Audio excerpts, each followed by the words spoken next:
Ah, l'histoire fascinante et un peu triste des chats noirs et de leur réputation. Vous vous demandez pourquoi on dit qu'ils porteraient malheur? C'est un récit qui nous plonge dans les profondeurs des croyances humaines à travers les âges. Imaginez un instant l'Égypte ancienne. Là-bas, le chat n'était pas un simple animal, mais une créature vénérée, associée à la déesse Bastet, protectrice du foyer et de la joie. Qu'importe la couleur de son pelage, le chat était respecté, choyé, parfois même momifié avec autant de soin qu'un être humain.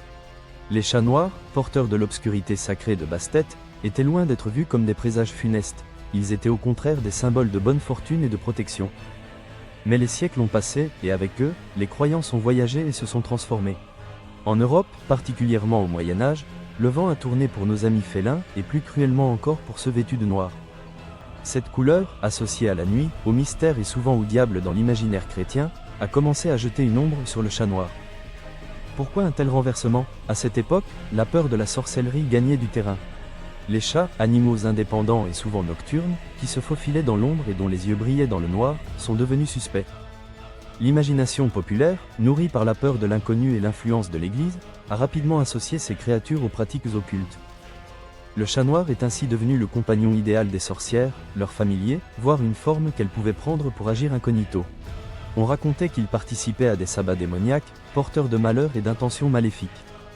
Cette association a été terrible pour les chats noirs, qui ont été pourchassés, torturés et tués par milliers lors des périodes de chasse aux sorcières. Cette peur s'est enracinée dans les esprits, donnant naissance à la superstition tenace que croiser un chat noir, ou même en posséder un, pouvait attirer le mauvais sort, la maladie ou la mort. Des dictons populaires sont apparus, scellant cette réputation. Un chat noir qui traverse la route devant vous, un chat noir sur le chemin d'un voyage, tous devenaient des signes de malchance imminente. Bien sûr, tout cela n'est que le fruit de croyances et de peurs ancestrales, sans aucun fondement scientifique ou logique.